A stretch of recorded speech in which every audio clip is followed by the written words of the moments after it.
Special status, state hood, اس طرح کے مطالبات ہوتے رہے ہیں، لیکن سرکار کا کہنا یہی ہے کہ مناسب وقت پر دیا جائے گا۔ اب مناسب وقت کیا ہے وہ بھی بتانا چاہیے۔ اور جموں کشمیر نے یہ جو الیکشن کے ذریعے مینڈیٹ دیا، 2 الیکشنز کے ذریعے مینڈیٹ دیا، ایک پارلیمنٹ الیکشن کے ذریعے جو پیغام دیا، اس کے بعد اسمبلی الیکشن کے ذریعے جو پیغام دیا، وہ صاف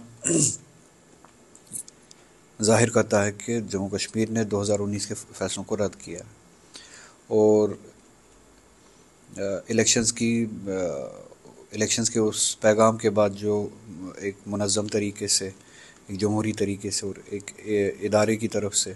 جو ایک پیغام آیا ریزولیوشن کی شکل میں جموں کشمیر اسمبلی کا، جس نے اس سٹیٹس کی بات کی جو کانسٹیٹیوشن میں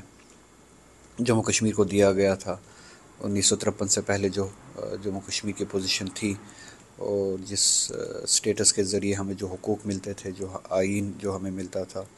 اپنے فیصلے کرنے کا حق جو ہمیں ملتا تھا، ہمارے روزگار پہ، ہمارے سرمایے پہ، ہمارے زمین پہ جموں کشمیر کے لوگوں کا جو حق تھا، وہ 370 کے ذریعے جتنے بھی حقوق ہمیں ملتے تھے، اس ریزولوشن نے اس کی واپسی کے لیے بات کی۔ اور اس ملک کو اس ریزولیوشن کو سننا چاہیے، اس جمہوری پیغام کو سننا چاہیے، اور اس انسٹیٹیوشن کا، اس ادارے کا احترام کرنا چاہیے، لوگوں کے خواہشات کا احترام کرنا چاہیے۔ نہ صرف اسٹیٹ ہوڈ بلکہ جتنے بھی حقوق ہمارے پاس، اختیارات ہمارے پاس 370 کے ذریعے یا جو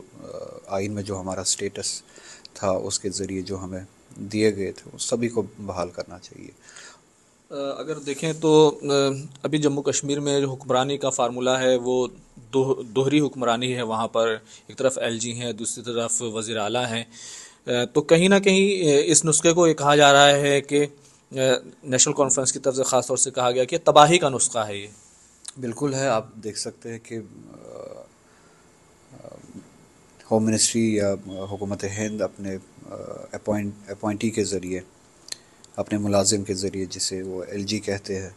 اس کے ذریعے کیسے دقتیں پیدا کرتی ہے، اور ایک پیرلل پاور سینٹر انہوں نے کریٹ کیا ہوا ہے، جس سے منتخب ہوئی حکومت کے خلاف اقدامات اٹھائے جا رہے ہیں، جہاں پہ حکومت یہ کوشش کرتی ہے کہ لوگوں کے حق میں فیصلے لیے جائے اور لوگوں کے خواہشات کے مطابق فیصلے لیے جائے، ویسے وہیں پہ وہ ایل جیز ایڈمنسٹریشن کیسے رکاوٹیں پیدا کرتی ہے، اور پیرلل کس طرح سے وہاں پہ حکومت چلائی جا رہی ہے، اور اختیارات کیسے کم کیے گئے ہیں اور ابھی بھی کم کیے جا رہے ہیں، تاکہ لوگوں کو ستایا جائے، لوگوں کے حقوق سے ان کو دور رکھا جائے، اور یہ جو نمائندہ حکومت ہے عوام کی، اس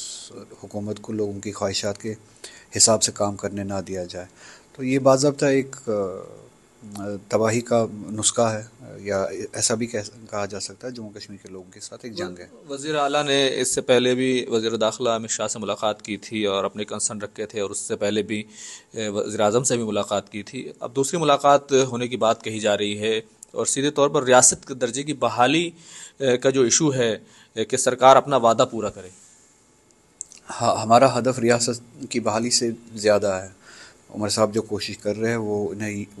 وہ وعدے یاد دلا رہے ہیں جو انہوں نے خود کیے ہیں، کم سے کم ہماری کوشش اس سے زیادہ ہے، ہمارا ہدف اور ہماری لڑائی اس سے زیادہ ہے، اور عمر صاحب اور اس کی حکومت جو کوشش کر رہی ہے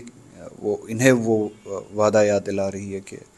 جو انہوں نے نہ صرف پارلیمنٹ میں کیا بلکہ عدالت میں بھی کیا، اور کم سے کم اپنے وعدے پہ پورا اترے، یہ کوشش کی جا رہی ہے۔ تو آپ دیکھ رہے ہیں کہ کس طرح سے آئین کی بھی خلاف ورزی کی گئی، قانون کی بھی خلاف ورزی کی گئی، اور اپنے وعدوں کی بھی خلاف ورزی کر رہے ہیں۔ اس طرح سے ریاست نہ چل سکتی ہے، نہ آباد ہو سکتی ہے، نہ خوشحال ہو سکتی ہے،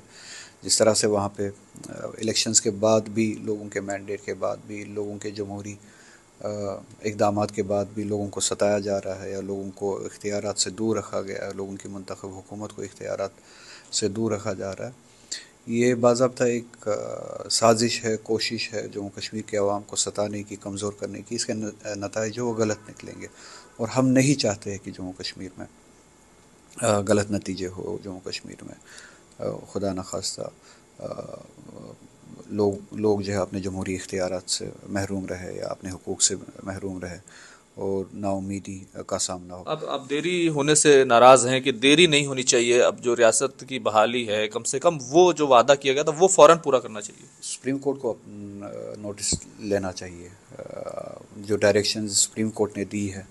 میں پھر سے دہراؤں گا، ہماری لڑائی اپنی جگہ، ہمارا ہدف اپنی جگہ، ہماری لڑائی جو 370 کی بحالی کے لیے، جو ہمارے اسٹیٹس کی بحالی کے لیے ہے، وہ اپنی جگہ۔ میں آپ کے سوال کے جواب میں یہ بات کر رہا ہوں کہ سپریم کورٹ کو اپنے ریسپیکٹ کے لیے، سپریم کورٹ کی ڈگنیٹی کے لیے اس چیز کا نوٹس لینا چاہیے کہ سپریم کورٹ کے سامنے ایک وعدہ دیا گیا گورنمنٹ کی طرف سے، وہ وعدہ ابھی تک پورا نہیں کیا جا رہا ہے، بلکہ اس کی خلاف ورزی کی جا رہی ہے۔ تو مجھ سے زیادہ، آپ سے زیادہ، جموں کشمیر کے لوگوں سے زیادہ سپریم کورٹ کو اپنی ڈگنیٹی کے لیے اس چیز کا نوٹس لینا چاہیے، اور یہ جو خلاف ورزی ہو رہی ہے سپریم کورٹ کی ڈائریکشنز کی یا جو وعدے دیے گئے ہیں سپریم کورٹ میں، اس کے خلاف اقدامات اٹھانے چاہیے۔ بہت